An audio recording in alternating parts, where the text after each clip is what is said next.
Dans cette suite de présentations-ci qui vont porter sur les médias indépendants, on se penche sur une des questions les plus essentielles et les plus critiques de nos systèmes politiques. Et donc, j'ose dire que les présentations qui vont suivre sont parmi les plus importantes qui vont être faites ici, hein, à part celles qui parlent d'une assemblée constitutionnelle et toutes un peu indirectement y font référence. Mais parmi les, disons, dans la section 8, hein, dans les grands changements dont on parle, oui, on a parlé déjà des droits politiques indirects aux mineurs, oui, on a parlé du système électoral, d'autres idées associées à ça, hein, mais là, on est en train de rentrer dans un sujet qui est encore plus important, hein, en ce sens qu'il me semble encore plus critique pour le développement de nos sociétés démocratiques ou qui ont une volonté à être démocratiques, qui veulent aller dans ce sens-là, que ces autres éléments-là eux-mêmes, qui sont quand même pas des petits sujets non plus. Hein? Donc, pour un petit peu donner une idée de l'amplitude. Puis, cette idée-là aussi, ou cette question-là des médias, il y a, à ma connaissance, il n'y a pas grande... ça cogite pas assez sur cette question-là. Hein? Je trouve qu'au niveau des propositions qui ont pu avoir été faites, là, surtout dans le mainstream, là, les idées qui sont là sont extrêmement mauvaises, en fait, puis ça reste des réformettes qui auraient très peu d'impact. Je pense notamment à cette idée-là qui est très à la mode, hein, de s'attaquer à la soi-disant concentration des médias. Ça me semble un chemin... si vous permettez d'être un peu dur dans mon langage, un peu idiot, hein, j'ose le dire, un peu mal choisi, du moins. Hein, parce que, bon, il est clair que tout le monde ne pense pas aux réformes structurelles dans notre société, là, mais si on ne va clairement pas régler le problème des médias qu'on a en ayant plus qui soient possédés par plusieurs personnes, hein, pour le dire simplement. C'est clair que la concentration des médias pose un problème énorme, mais il y a au niveau l'existence même de médias privés, commerciaux, qui forment la masse, hein, des médias, notre système médiatique, un problème en tant que tel. Hein. Et c'est à ce problème-là qu'on va s'attaquer ici essentiellement, et puis suggérer une manière de régler ce problème grandissime-là à l'intérieur de nos systèmes politiques.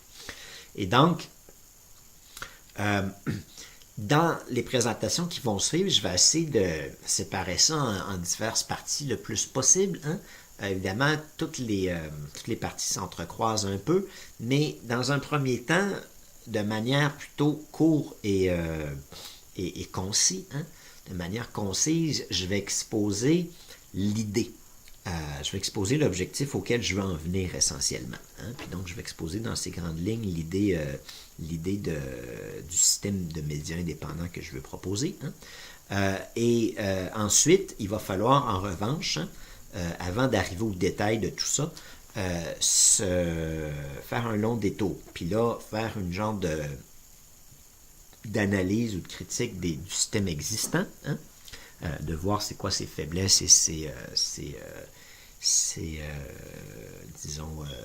lacunes évidentes, hein? Explorer comment il fonctionne un petit peu, hein? Et parce que c'est justement un système important, c'est nécessaire de faire ça.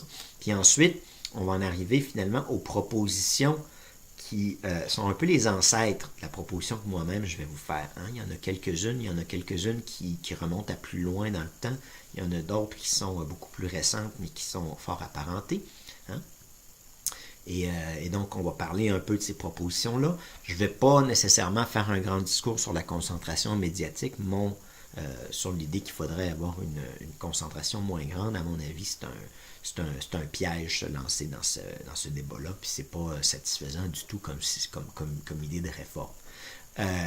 Mais bon, ça je l'ai dit en introduction, puis retenez-le pour le reste de la présentation. Peut-être que je vais refaire une diatribe sur la question à un moment donné ou l'autre, là, mais ça me semble être de toute évidence une voie un peu inutile.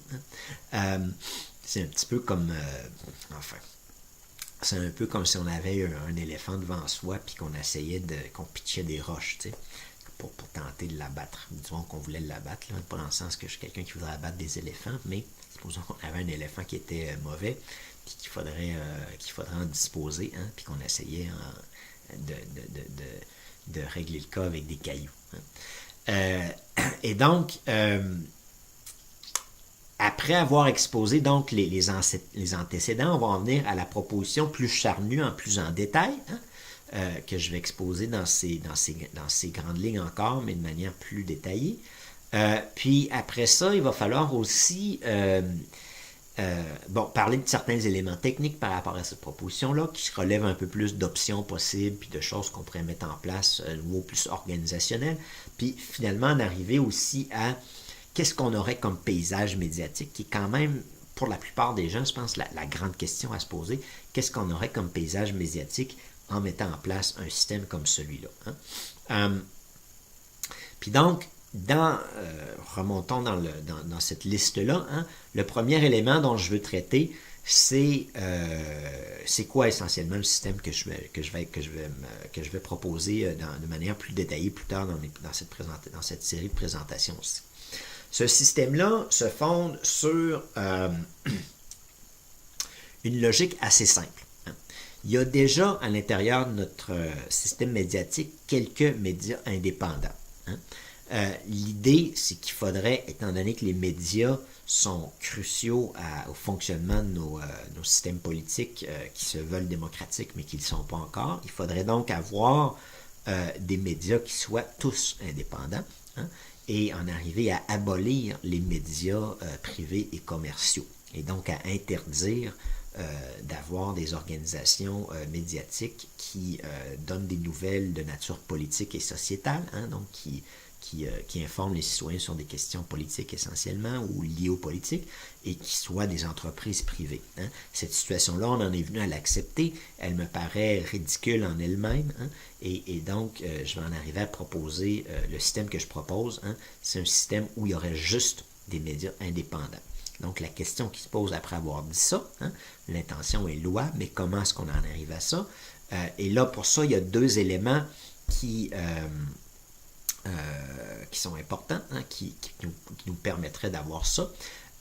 Premièrement, avant même d'arriver à ces deux éléments-là, enfin c'est introductible d'une certaine manière, il va falloir que dans la loi, on décrive c'est quoi un média indépendant. Et ma définition à moi, c'est un organisme à but non lucratif qui a une mission d'information politique et sociétale.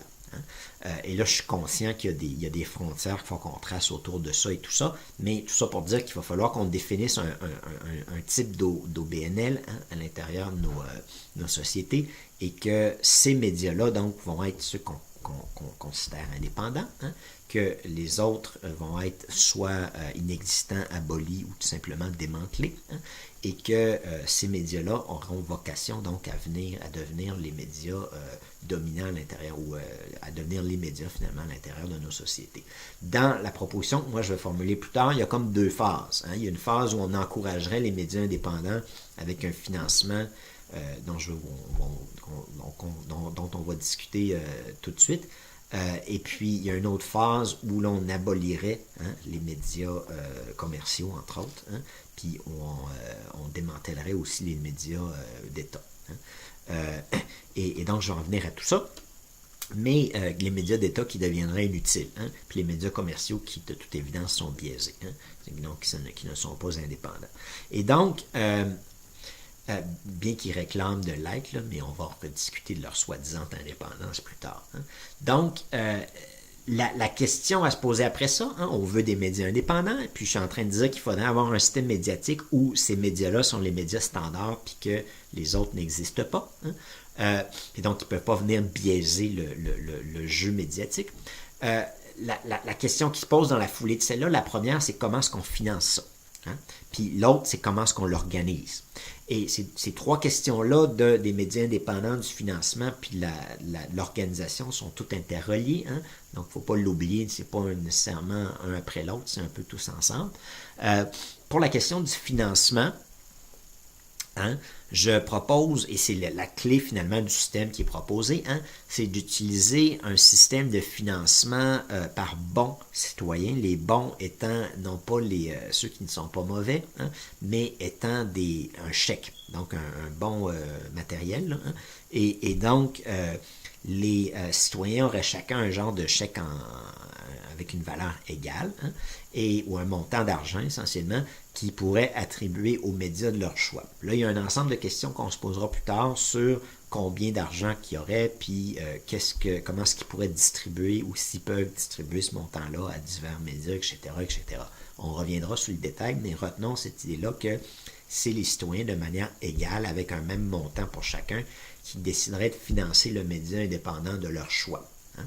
Hein. Et ce que ça ferait, bon, concrètement, hein, c'est que les médias représenteraient, disons, l'intérêt médiatique des citoyens, ce qu'ils veulent comme médias, ils l'auraient. Puis ils pourraient dire, ben, ce média-là va dans le sens de mes idées, puis me donne l'information qui me paraît utile, hein, puis donc je décide de l'appuyer, ou celui-là m'a fait découvrir des choses absolument cool, puis je veux l'encourager, fait que je lui donne mon bon, ou une partie, hein, et etc., etc. Donc, les citoyens choisiraient quels médias ils veulent appuyer. Puis donc, il y aurait, il y aurait un pouvoir supplémentaire entre leurs mains, à part celui d'être votant, puis celui de pouvoir être tiré au sort, puis d'autres pouvoirs qu'on peut donner aux citoyens. Là, on serait en train de donner un pouvoir quand même critique, hein, aux citoyens, qui est de choisir finalement les médias qu'ils veulent avoir.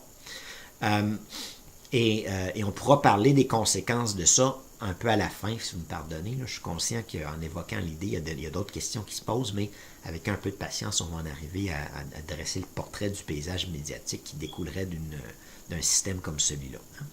Et donc, le troisième pilier du système, c'est qu'il faut organiser tout ça.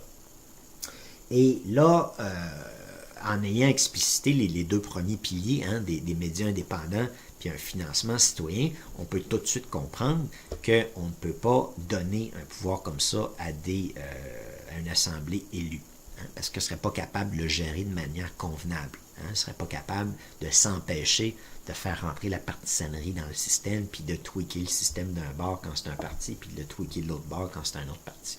Donc, il nous faut un autre système pour gérer les médias. Hein. D'autres penseurs l'ont mentionné comme Saint-Omer, que j'ai mentionné dans la partie 7, hein, et j'ai mentionné moi-même dans l'idée d'une assemblée citoyenne qui serait la deuxième chambre d'un Parlement québécois, qui aurait des pouvoirs de gestion relativement aux médias, puis c'est à ça précisément que je faisais allusion.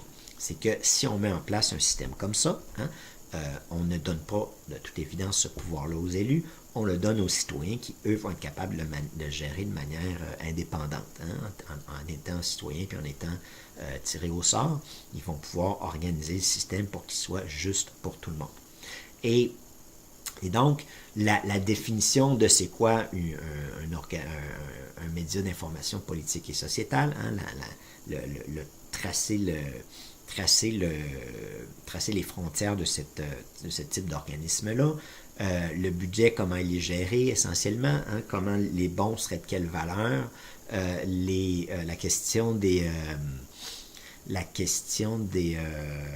l'organisation matérielle de tout ça, comment est-ce que le citoyen va exprimer son appui pour un média ou un autre, hein, j'en reviendrai à des propositions, mais l'organisation de tout ça, hein, il y a l'organisation technique logistique, il y aurait une administration en dessous de l'Assemblée citoyenne qui ferait ça. Hein. Donc là, on parle d'une Assemblée citoyenne, on ne parle pas de l'Assemblée constitutionnelle, on parle d'une Assemblée citoyenne au niveau du législatif qui créerait une administration publique qui gérerait la chose, mais elle superviserait cette assemblée-là, puis elle lui donnerait des directives. Elle donnerait à mettre en place des normes, des règles, hein, des lois qui lui disent il faut aller dans tel sens, puis voici comment vous allez faire, puis cette administration-là, donc, aura une interaction avec l'Assemblée, puis se rapporterait à elle essentiellement pour lui dire voici comment on a organisé les choses, puis là, il y aura des ajustements selon les cas. Mais essentiellement, donc, hein, le pouvoir de gérer ce système de médias indépendants-là, on le donne à des citoyens tirés au sort. Et ce qui fait donc qu'il va y avoir une gestion indépendante. Hein. Et ceci étant dit, hein, j'ai précisé qu'il y a deux phases dans le système, peut-être mentionner ça avant. Dans une première phase, il faudrait commencer à mettre ça en place avec à partir d'où on est présentement, hein, et donc se dire qu'on va créer un financement public, hein, et qu'il y a seulement les médias indépendants qui vont pouvoir en profiter et que les citoyens vont tous avoir un bon citoyen et qui peuvent appuyer les médias indépendants de leur choix. Ces médias-là vont foisonner, hein, et puis le plus rapidement possible, on va en venir à abolir les médias privés et commerciaux, hein, ça c'est la phase 2, et aussi démanteler les médias publics qui auraient plus de sens à ce moment-là, et augmenter le financement et faire en sorte que ce soit les citoyens qui décident d'où ils veulent donner leurs sous. La raison pour laquelle les médias publics seraient plus nécessaires, c'est que il y aurait l'équivalent, mais c'est les citoyens qui décideraient de mettre leurs sous là.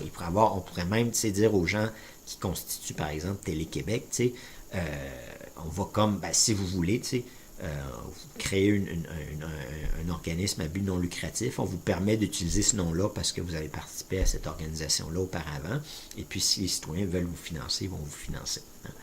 Et donc, ce serait son nouveau mode de financement serait comme ça. Il serait peut-être supérieur, inférieur, il y aurait de la compétition pour cet organisme-là, mais il dépendrait donc de ce système-là.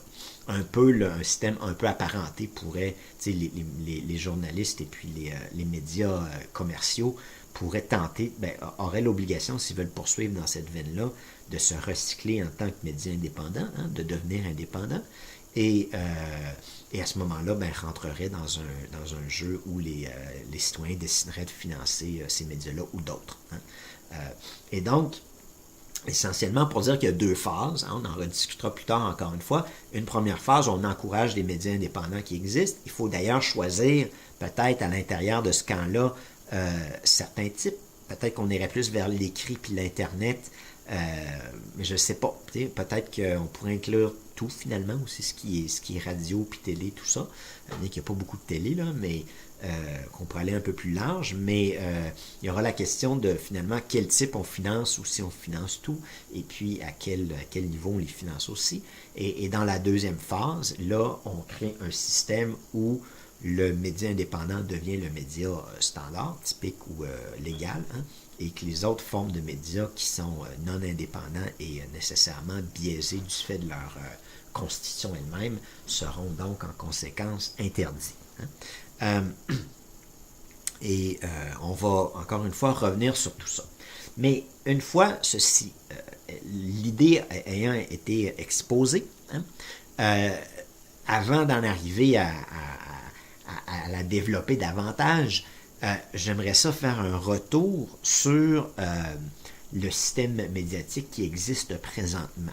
Hein, parce que c'est nécessaire de bien comprendre c'est quoi ce système médiatique-là, puis comment il fonctionne, puis qui il possède pour bien comprendre la nécessité de le changer.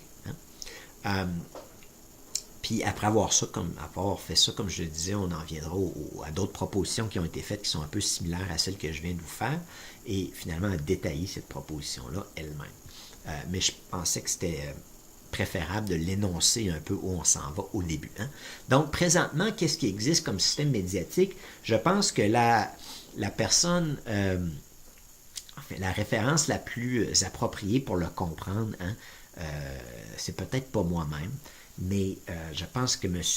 Chomsky a fait un bon travail d'analyser ce système-là, puis d'en faire une critique très profonde, puis une dissection magistrale, hein, où il a expliqué essentiellement, Noam Chomsky, l'auteur américain, là, a expliqué essentiellement c'est quoi ce système-là.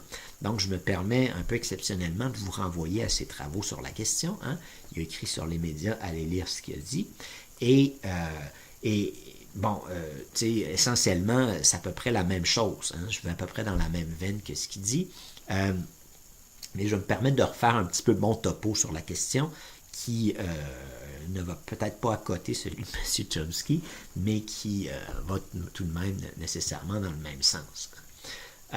Chomsky, en passant, hein, fait une critique ou une analyse des médias, mais ne va pas jusqu'à proposer une alternative.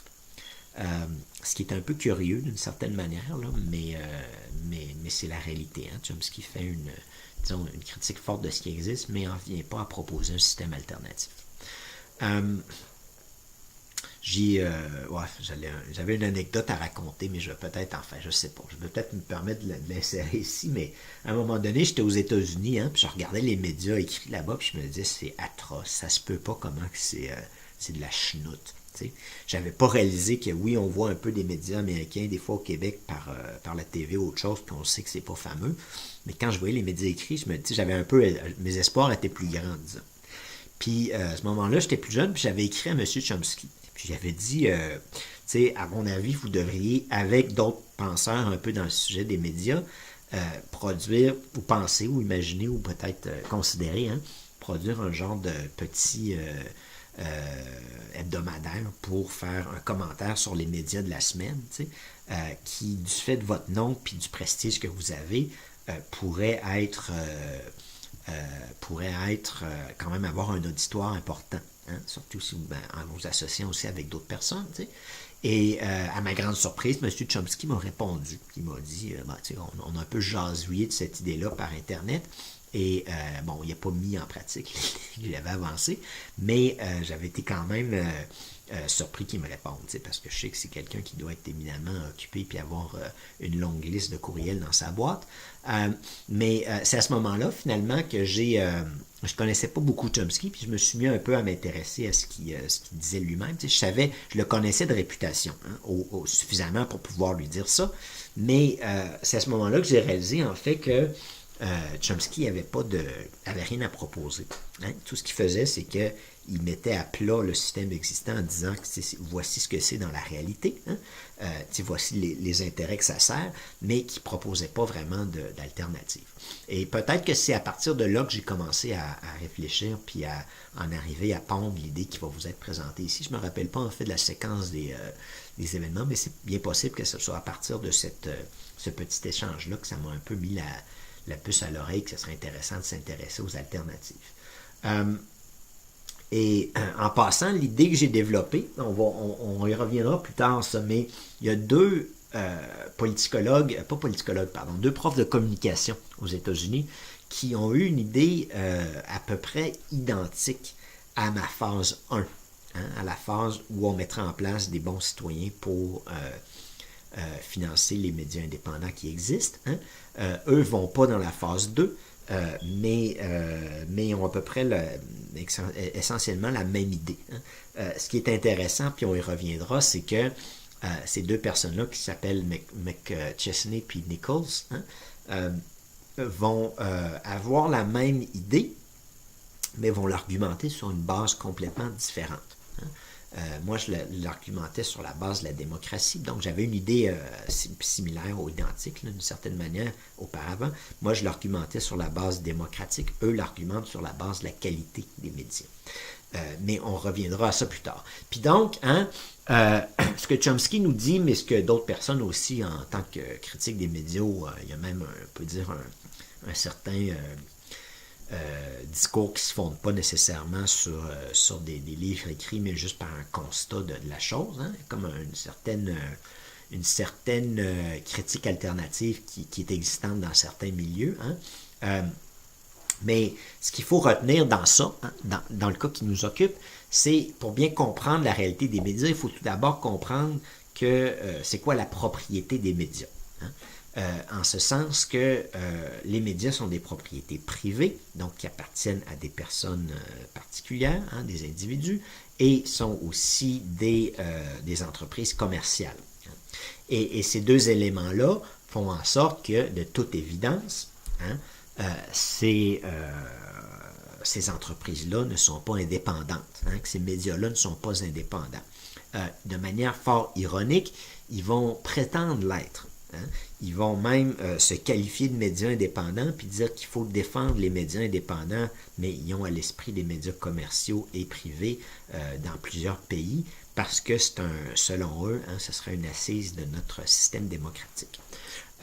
Et donc, il y a une perversion du discours là, qui est quand même dérangeante. Hein, en ce sens que, de manière claire, hein, si on a un propriétaire qui est un particulier, puis que c'est une entreprise à vocation commerciale, il ne s'agit pas d'une institution indépendante.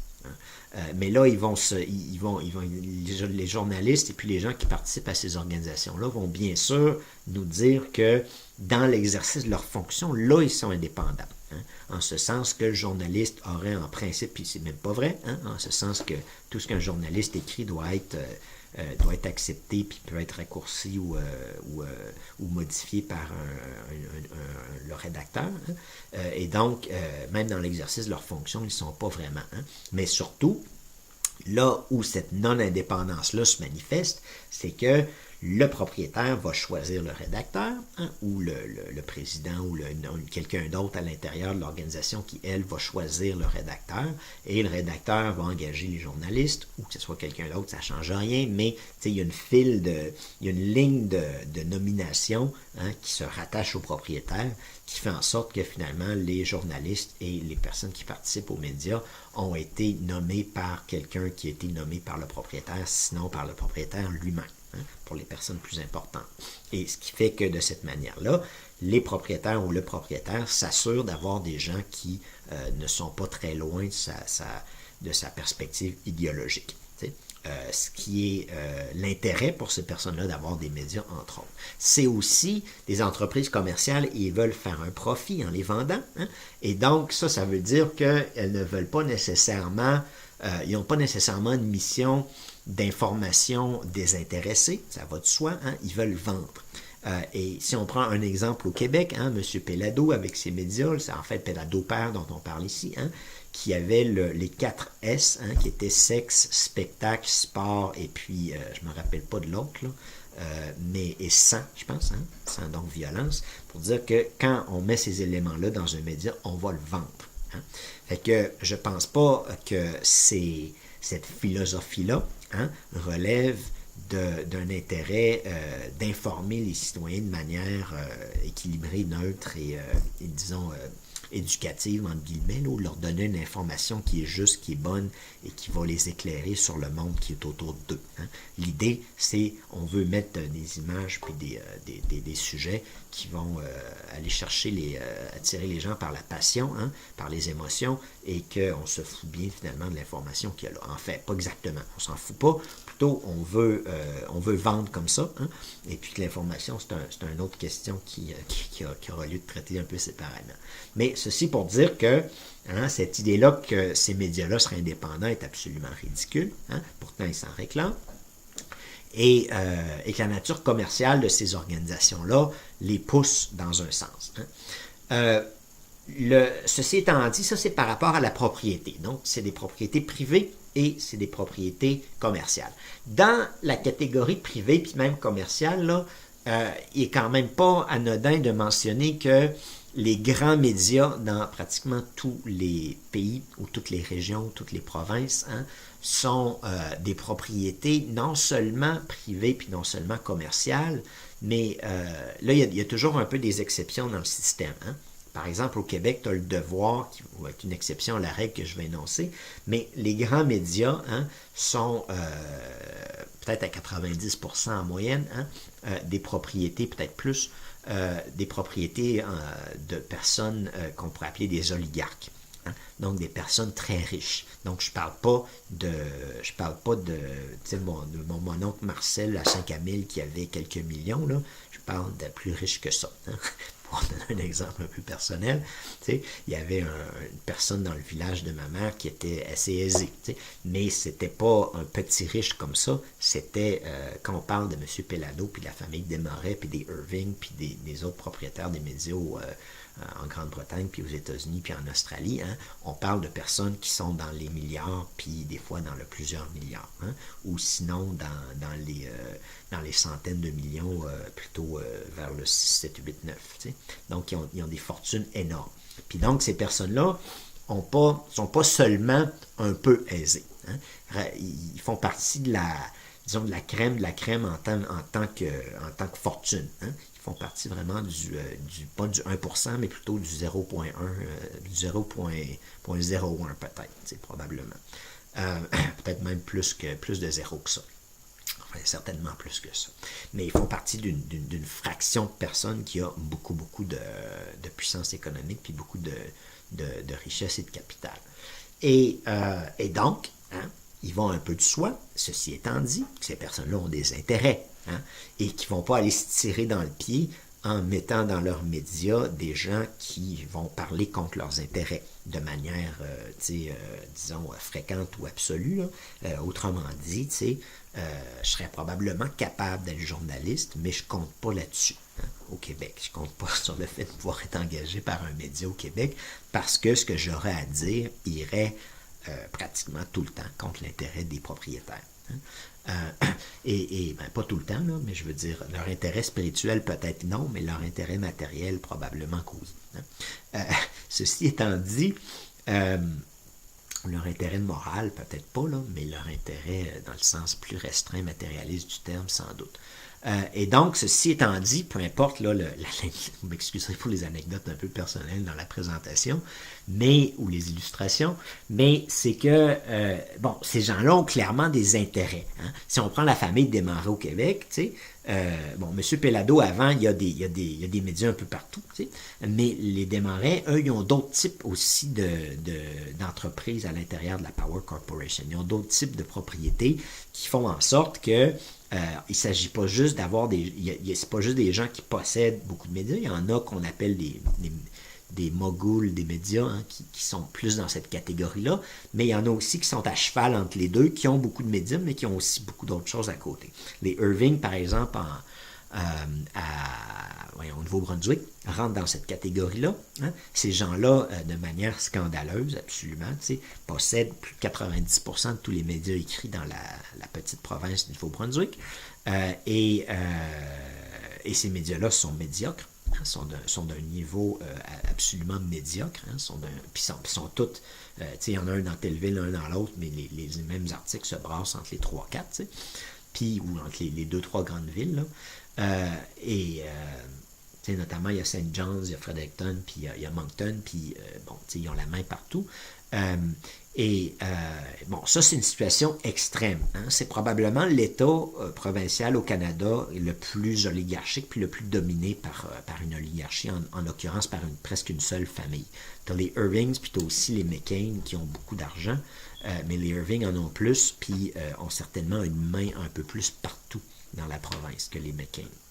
Les McCain sont plus isolés dans un seul secteur qui est important, là, qui est celui de l'alimentation, mais les Irving sont dans le bois, sont dans le pétrole, sont dans les médias, ils contrôlent les gouvernements aussi, puis incidemment, ils contrôlent les médias et ils contrôlent aussi une très bonne part de l'économie. Hein. Fait que c'est vraiment eux qui mènent le Nouveau-Brunswick dans la réalité. Dans des États plus gros, c'est un peu différent. Hein. Comme au Québec, on a le divertissement d'avoir quelqu'un comme M. Pellado qui est d'une certaine tangente politique, d'un certain point de vue, et M. Desmarais qui, avec sa famille, qui a hérité de ses propriétés, qui sont dans d'un autre point de vue politique. Hein? Mais il faut quand même réaliser que c'est un peu ridicule, que finalement, ces deux familles d'oligarques-là, ces deux groupes d'oligarques-là, contrôlent plus que 90% des médias écrits, puis probablement une part très importante des autres médias aussi. Ben, pas probablement, mais une part que je ne peux pas chiffrer ici de mémoire, là, mais qu'ils ont beaucoup de poids. Mais outre le fait qu'ils soient dans des camps politiques différents, c'est un peu une chance au Québec. Il ne faut pas se le cacher. On a un petit peu une chance d'avoir quelqu'un comme Pellado qui, bien qu'il soit plus conservateur, soit quand même d'un autre tangente, parce que s'il arrivait que les deux camps étaient dans une des couleurs politiques, on aurait une situation plutôt catastrophique. Et c'est le cas, par exemple, du Nouveau-Brunswick. Hein. Et dans bien des États, tu as ces genres de situation-là, mais la démocratie, c'est pas choisir entre deux oligarques. Hein? Et puis, tant qu'à moi, ces gens-là ne devraient même pas avoir le droit de posséder des médias. Et c'est ce que je défends ici par ailleurs. Et donc, quand on parle de propriété privée puis de propriété commerciale, on pourrait ajouter aussi propriété pratiquement oligarchique. Hein? Dans pratiquement tous les États, une fraction monopolisante ou duopolisante ou un gros 90%, pour le dire en chiffres, là, appartient à des familles ou des individus qui sont dans cette micro-catégorie de personnes-là, qui sont les personnes les plus riches dans nos sociétés. Et ça, en tant que tel, ça pose problème. Ça, en tant que tel, ça veut dire que ces médias-là sont clairement pas indépendants. Ils peuvent se donner un fort d'indépendance, là, FARD. Ils peuvent se maquiller puis se dire qu'on est indépendant, mais il faut être un peu imbécile pour accepter ce discours-là. Ça reste justement un discours qui est plutôt creux.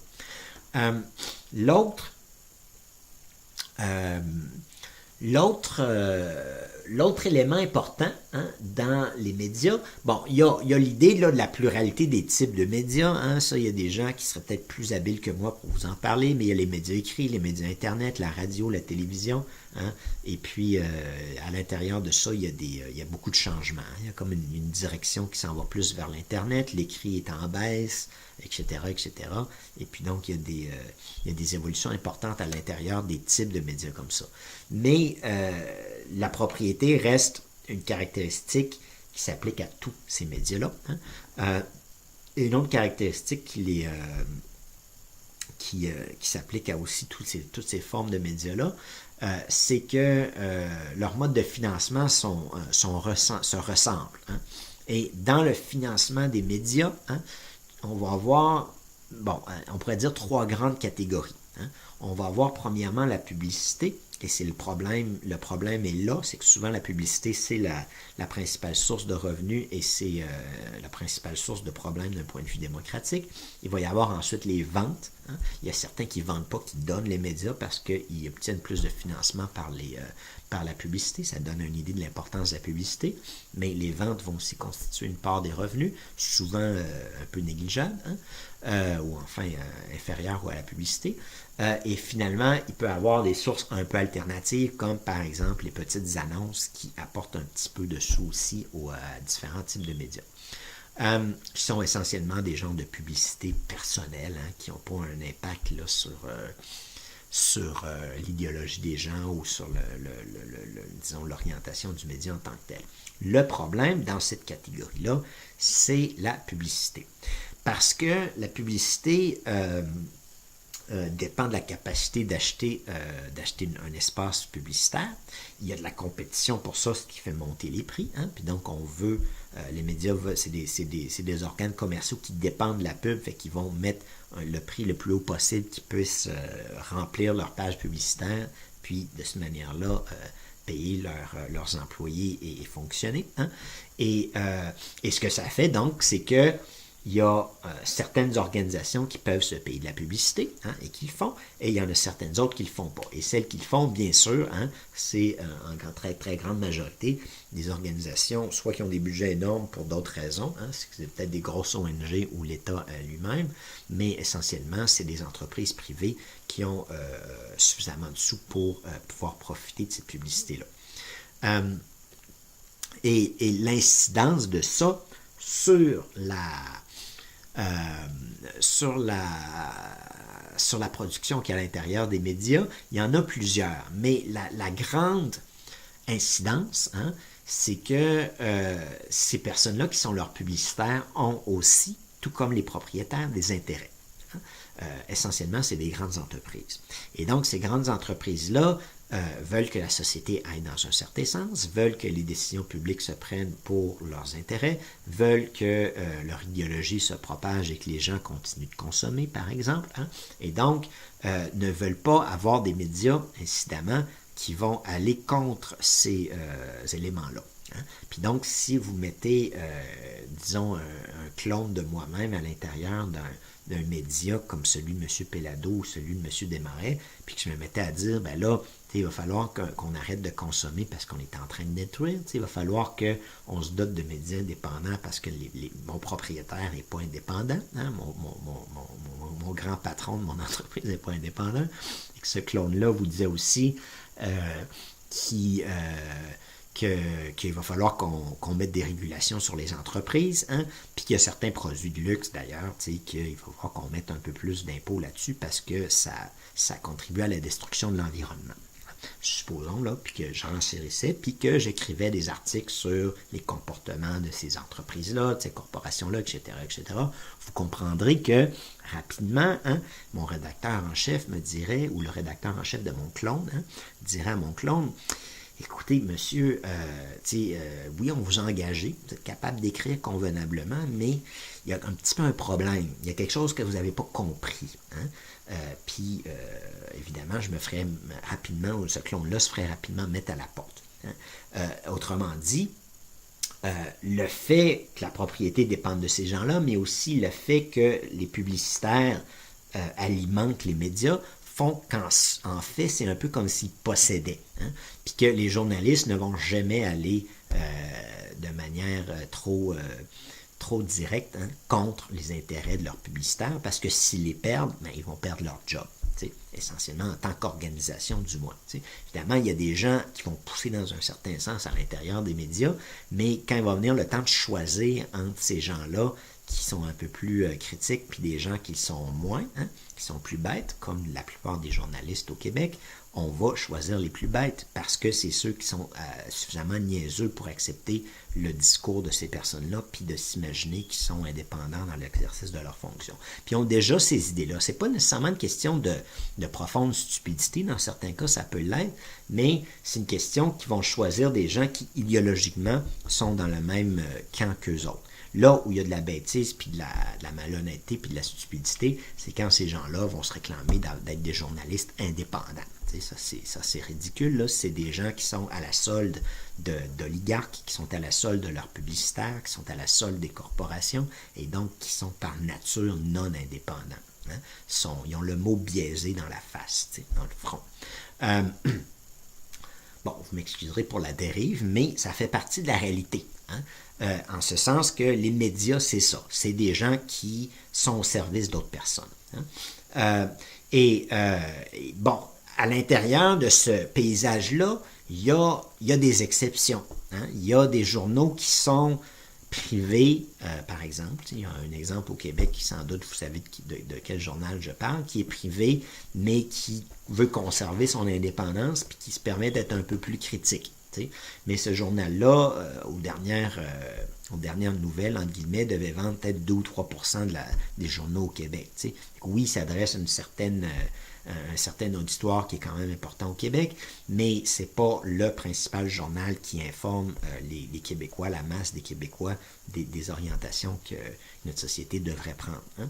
Et même ce journal-là, ou même un type de journal comme ça, pour ne pas prendre un exemple particulier, j'ai déjà fait ça assez dans la présentation suivante, même un journal comme celui-là se retrouve à l'intérieur d'une game médiatique où d'une manière ou d'une autre, il est un peu, bon, il se fait une niche d'une certaine manière, mais il est un peu aussi pris avec le même type de problème. Il y a aussi des publicitaires, puis ces publicitaires sont aussi des gens ou des corporations qui ont des sous, souvent.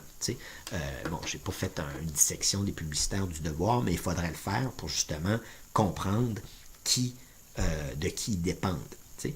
Et peut-être essayer de voir c'est quoi, par exemple, dans ce cas-là, leur éthique publicitaire ou s'ils en ont une. S'ils font juste vendre aux plus offrants ou s'ils ont des règles par rapport à qui peut être publicitaire ou non. Hein. Mais dans ma compréhension des choses, du moins, je sais pas. Peut-être qu'il y en a, là, mais je serais un peu surpris qu'il y en ait qui seraient très, très stricts. Hein. Autrement dit, je ne suis pas certain que si M. Pellado ou M. Desmarais eux-mêmes veulent utiliser le devoir pour faire de la pub, qu'ils ne peuvent pas le faire et qu'ils ne le font pas. Je suis pas mal certain qu'ils se permettent de temps en temps de le faire. Et pour donner un exemple, hein, donc le devoir pourrait se dire, on va se dire, tel type d'organisation, on n'accepte pas de publicité de ceux-là, mais là, ils vont se couper en même temps d'une source potentielle de revenus. Puis donc, même si il y a des journaux qui ont une vocation à l'intérieur du secteur privé à être plus indépendants, ils sont extrêmement minoritaires, ils n'ont pas d'impact sur la masse et sont néanmoins non indépendants, hein, ou dépendants en ce sens qu'ils dépendent encore de la publicité puis d'un certain type d'appui qui peut compromettre ou qui a tendance à compromettre leur point de vue. Puis tu sais, ce qu'il faut bien comprendre, c'est que, pour prendre ce cas-là, par exemple, supposons que le devoir avait un financement magique, hein, puis qu'il dépendait d'aucune publicité, je ne suis pas certain que le contenu du devoir serait le même. Je pense que le contenu serait peut-être un peu plus critique encore. Tu sais, qu'il y aurait d'autres opinions qui pourraient être exprimées là, qui alimenteraient encore plus le débat au Québec que les opinions, tu sais, peut-être un peu alternatives, mais d'une certaine manière entre l'alternative puis le mainstream. Tu sais.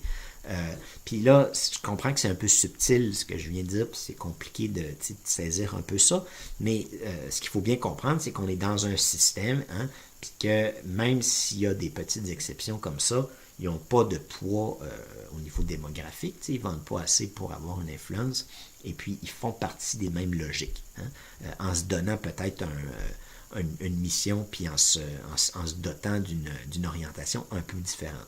Les autres ne perdent pas de temps avec ça. Les autres veulent faire du cash, mais surtout aussi propager une idéologie et protéger certains intérêts. Et pour faire ça, ils vont engager les personnes qui vont être prêtes à se vendre, à être à leur solde, qui vont être prêtes à être des mercenaires à la solde des oligarques et des grandes entreprises qui possèdent ces médias. Ceci pour dire que il y aurait un autre champ à explorer dans ce qui vient d'être dit. C'est les deux éléments les principaux, la propriété qui est privée, commerciale, oligarchique, puis le financement qui dépend fortement de la publicité, font en sorte que ces médias-là sont clairement pas indépendants et qui sont fortement biaisés, autrement dit, en faveur des intérêts notamment du secteur privé, des grandes entreprises et des oligarques. Mais il y a un autre niveau d'analyse, puis là, Chomsky serait plus habile que moi, certainement, pour vous amener dans celui-là, pour vous expliquer comment les médias, essentiellement, manipulent le peuple. Comment les médias vont, forger d'une certaine manière l'opinion populaire, puis l'amener dans un certain sens. Et je pense que c'est légitime et juste de parler de manipulation, en ce sens que ils sont en train de faire croire aux gens que certaines choses sont dans leurs intérêts ou que certaines réalités sont X quand ils sont en fait XY. Et ils sont en train de tweaker la conscience des gens dans un certain sens. En revanche, il faut quand même dire que ce phénomène-là est, un peu ironiquement d'une certaine manière, mais ce phénomène-là est inévitable. En ce sens que de manière, on pourrait l'expliquer de la manière suivante. De manière individuelle, ça n'existe pas un média qui est indépendant. Parce que les gens qui le constituent ont une vision du monde, puis vont porter cette vision-là dans la lecture qu'ils vont faire des événements, puis dans les commentaires qu'ils vont faire sur ces événements-là.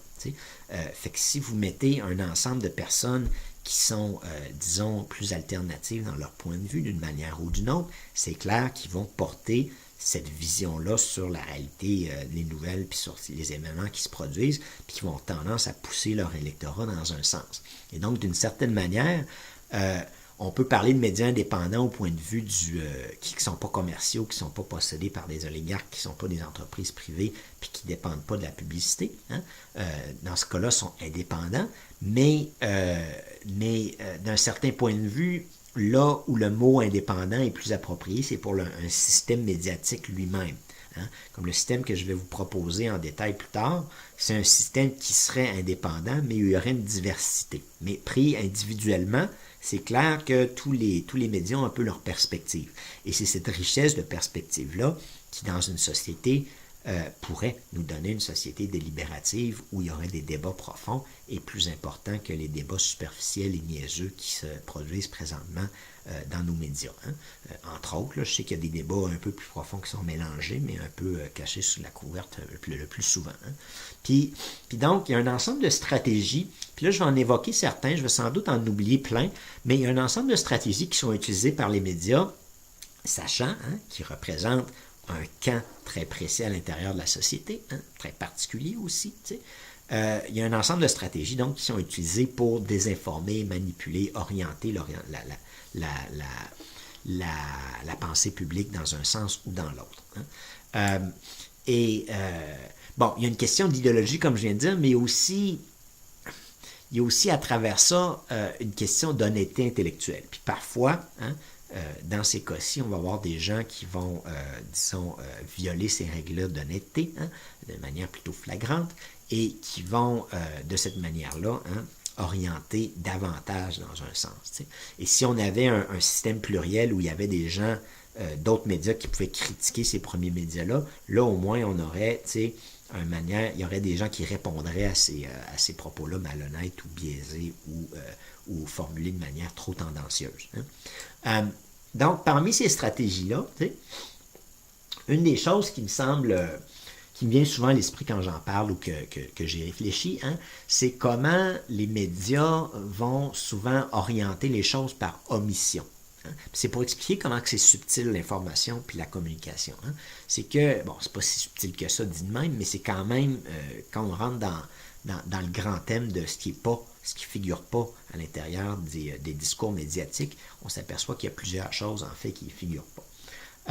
Et que, donc, en omettant de parler de certains sujets, hein, en omettant de présenter certains points de vue, en disant certaines choses, mais en retenant d'autres éléments, hein, qu'on va avoir un portrait essentiellement biaisé des sujets, hein, ou à l'intérieur d'un événement lui-même, on va tendance aussi à avoir des présentations de plus en plus tendancieuses, hein, dans certains cas en particulier. Et donc, si on est pour parler des grands sujets qui sont plutôt évités, hein, allez pas chercher dans les médias de M. Pellado ou M. de la famille Desmarais une grande discussion en profondeur sur les inégalités dans nos sociétés. Priez pas pour avoir une première page du Soleil ou de la presse, hein, qui soit les inégalités au Québec comme grand titre ou quelque chose comme ça, où il y a trop de riches, hein, ou richesse excessive chez les oligarques québécois. On ne trouvera pas ce genre de propos-là parce que dans ce cas-ci, ça va clairement contre les intérêts des propriétaires et des actionnaires des entreprises qui possèdent les entreprises qui mettent de la publicité dans les médias, donc des corporations. C'est ce genre de discours-là ou de lecture-là de la réalité va tellement contre l'idée même de l'idéologie même de ces personnes-là que on ne le retrouve que très peu à l'intérieur du paysage médiatique. On peut peut-être, c'est pas pour dire qu'il n'y a pas quelques petits éléments, mais dans une certaine perspective, c'est une question qui serait peut-être, qui constituerait peut-être 20% de l'importance des questions sur la question politique. En le sens que, d'un certain point de vue, on pourrait dire que à peu près 20% des nouvelles devraient concerner ce thème-là. Hein? Puis peut-être 30-40% devraient concerner le thème de l'environnement. Hein? Puis encore une fois, l'environnement, oui, on sait que ça figure là, mais là, c'est un certain type de discours à l'intérieur du discours environnementaliste lui-même. Hein? Puis, à mon avis, c'est pas 40% des nouvelles qui portent sur cette thématique-là, bien que c'est la grande problématique de notre génération. Et donc, ce que ça nous dit, c'est qu'on va mettre l'accent sur d'autres sujets qui vont divertir, qui vont être des sujets de spectacle, qui vont un peu aller chercher l'attention des gens, mais qui vont aussi justement la divertir dans l'autre sens, la faire porter vers d'autres sujets et non pas ces grands sujets-là qui constituent, bon là c'est un peu une lecture personnelle de la chose, mais qui constituent les grands thèmes de notre génération, hein, puis les grands problèmes de notre société.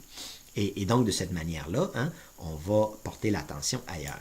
Là, on pourrait parler, bon, je vais rester sur le thème de l'omission, mais on pourrait parler ensuite hein, vers quel thème ils vont porter ces discussions-là. Mais restons un peu dans l'idée de ce qui est omis, de ce qui n'est pas mentionné dans les médias. Hein. Donc, il va y avoir les sujets comme ceux-là, hein, mais ensuite, il va y avoir... par exemple, hein, si on prend un article, hein, puis qu'on l'analyse, il va y avoir des éléments d'information qui ne sont pas là, hein, puis d'autres sur lesquels on va mettre l'accent. Et souvent, pour bien comprendre la situation qu'il y a face à nous, un lecteur critique va se pencher, va tenter de discerner quels éléments ne sont pas mentionnés là. Hein. J'avais un exemple qui venait à l'esprit, là, mais bon, je ne veux pas rentrer nécessairement dans des sujets trop déterminés, mais on parlait d'un pays et puis d'une intervention d'autres pays pour tenter de faire un putsch dans ce pays-là, essentiellement. Hein. Et là, on disait que il y avait des pays qui appuyaient ce pays-là dans sa démarche de s'opposer aux forces étrangères qui veulent faire changer le gouvernement, hein, et que l'on nommait parmi ces pays-là, on le disait que c'est parmi les plus grands violateurs des droits de l'homme sur la Terre. Hein. C'est parmi les pays où il y a la question des droits humains, les violations des droits humains sont les plus graves. Hein. Mais là, il y a 2 omissions dans ça. Hein. C'était juste pour donner un exemple. Hein. C'est qu'il y a certainement d'autres pays qui ont aussi appuyé ce même pays-là, qui ne sont pas des pays qui violent les droits humains, hein, puis qui l'ont appuyé pour d'autres raisons. Et il y a aussi un des pays qui voulait faire changer ce gouvernement-là, qui était lui-même, sinon quelques-uns, hein, qui sont eux-mêmes des grands violateurs des droits humains, mais qui sont réussis à le cacher plus sous la couverte. Hein. Et donc, en omettant des informations comme ça, on donne une image finalement fausse de la réalité qu'on a devant nous. Puis ça, c'est continuel qu'on le fait. Surtout quand on parle de sujets internationaux, c'est plus facile parce que les gens s'y connaissent moins, puis on n'est pas là pour le voir, puis on n'a pas nécessairement de personnes là-bas qu'on connaît qui nous disent ce qu'ils pensent de la situation. On n'a pas les divers points de vue. Pour les sujets locaux aussi, on va pouvoir, disons, donner plus la parole à telle personne qu'à telle autre. Et donner plus d'importance à tel type de personne qu'à telle autre. Et donc, dans tous ces choix-là qu'on fait, hein, il y a des questions de valeur, hein, et ça fait en sorte que, inévitablement, hein, on a un portrait qui est biaisé. Comme je le disais, tous les médias vont être subjectifs. Hein, sauf que là, on a un système où tous les médias sont dans le même camp. Hein, sont tous possédés par des oligarques ou presque, hein, sont tous financés par des grandes entreprises ou presque, et ils sont tous à volonté commerciale. Hein. Et donc, cette situation-là fait en sorte qu'on a juste un côté, hein, puis pas nécessairement le côté majoritaire non plus. On a juste le côté finalement des oligarques et des riches qui est présenté dans les grands médias. Hein. Ensuite, à part les omissions, on pourrait mentionner les illusions de débat. Hein? Ça, c'est un peu peut-être plus subtil à saisir, mais on va faire comme s'il y avait des débats. Hein?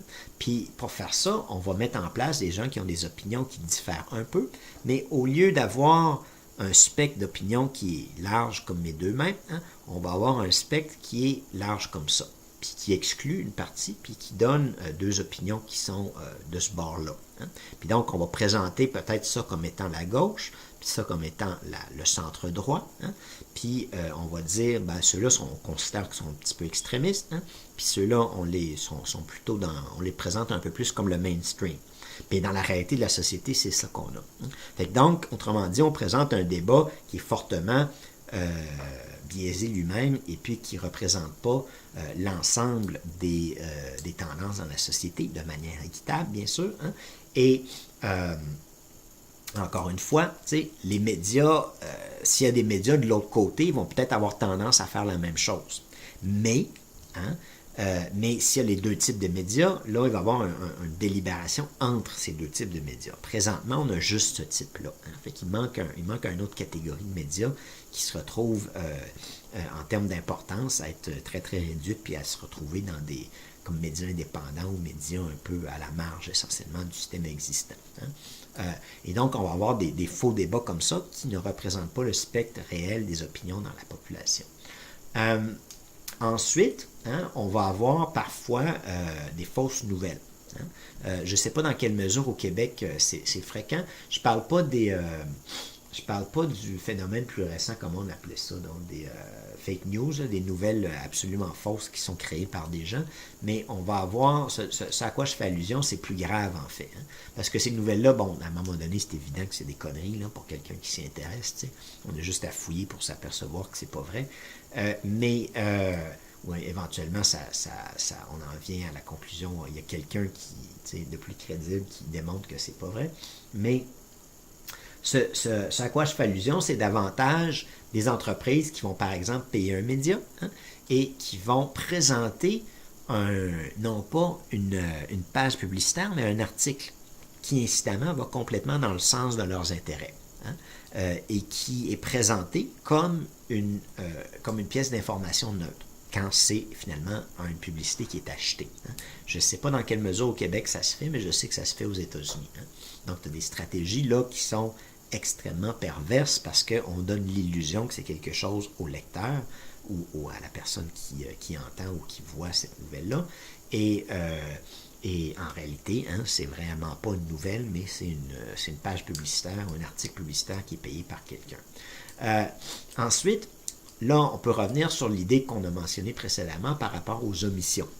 On a mentionné qu'il y a des thèmes qui sont omis, mais s'il y a des thèmes qui sont omis, qui ne sont pas présents dans les médias, il y a aussi des thèmes qui sont surreprésentés et qui sont même poussés et alimentés par les médias pour vendre, entre autres, mais aussi, incidemment, pour détourner l'attention, notamment politique, de la population vers des sujets d'une importance peut-être qu'on peut définir comme étant moins importante. Hein. Puis là, c'est une question de subtilité un peu. C'est ça, puis ça fait partie du problème. C'est que, par exemple, si on va dans la société américaine, on a un ensemble de nouvelles qui concernent le droit ou non d'avoir des fusils. Hein. On a un ensemble de groupes et de nouvelles qui concernent l'avortement. Hein. Puis on a un ensemble de nouvelles aussi qui portent sur le mariage gay ou ce genre de questions-là. Donc cette question-là des homosexuels au sens large là, et des personnes qui ont d'autres orientations sexuelles que les hétérosexuels. Et ces sujets-là sont fort émotionnels. Hein, et c'est pas juste dans les médias. Les personnes aisées vont aussi avoir tendance à financer les groupes dans la société civile qui font finalement ces nouvelles-là en faisant une marche contre l'avortement. Hein.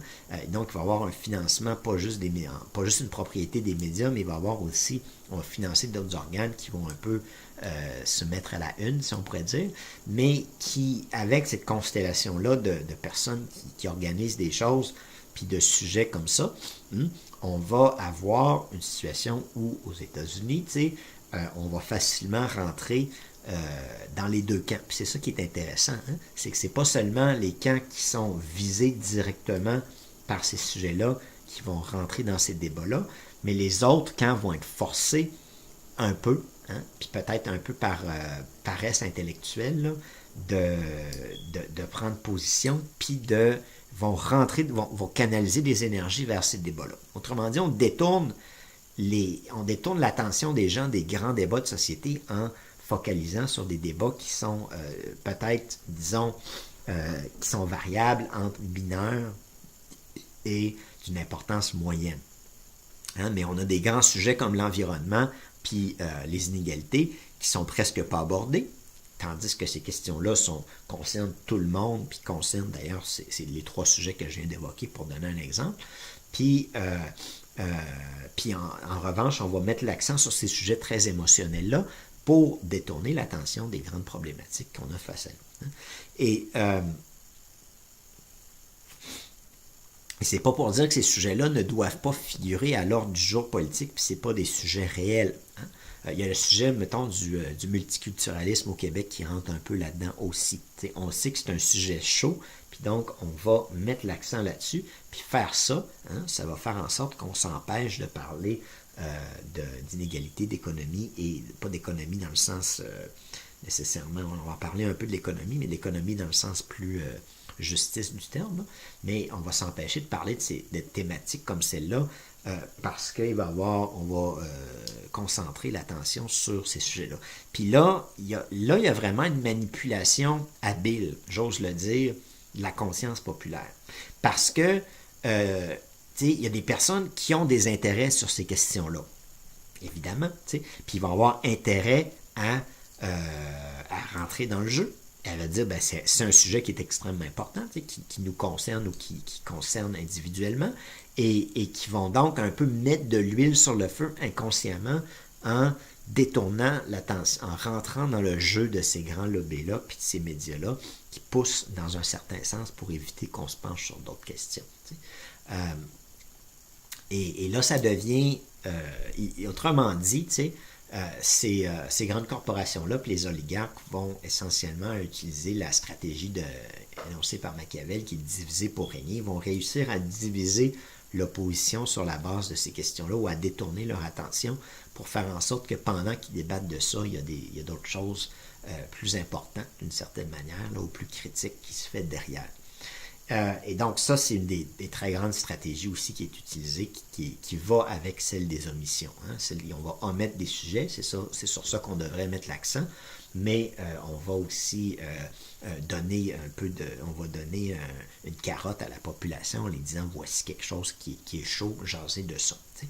Puis on va donner des exemples extrêmes, puis on va mettre on va imager, on va mettre des images, on va mettre du texte, on va mettre des paroles, on va mettre le paquet pour que l'attention soit portée vers ça. Dans certaines sociétés, ces phénomènes-là sont pires que d'autres. Hein.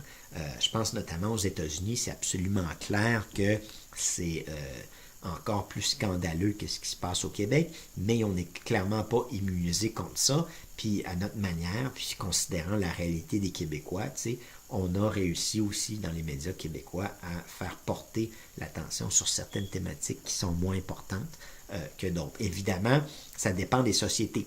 Au Québec, on a des normes sociétales, on a des choses qu'on a un peu réglées. Fait qu'on va trouver d'autres sujets, comme par exemple, un exemple qui vient à l'esprit, je l'ai déjà mentionné, mais c'est la question multiculturelle. T'sais. Là, on sait que ça, en revanche, c'est pas réglé au niveau de la loi, puis au niveau des consciences.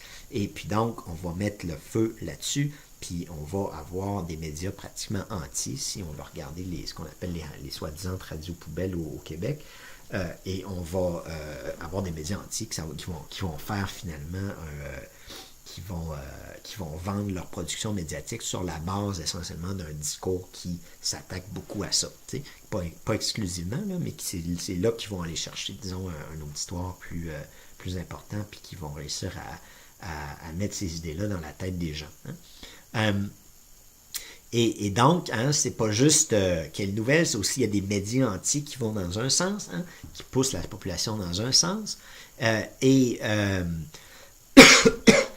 Et donc, hein, il y a la propriété qui est un problème structurel, il y a le financement qui est aussi un problème structurel, et là, ce qu'on vient de discuter, c'est un peu les mécanismes à l'intérieur de la production médiatique elle-même, donc le contenu de ce qui est dit, qui nous donne finalement un portrait absolument biaisé de la réalité, qui nous donne un portrait absolument tendancieux et hyper subjectif dans l'intérêt de certaines personnes de la réalité dans le monde et dans nos sociétés aussi.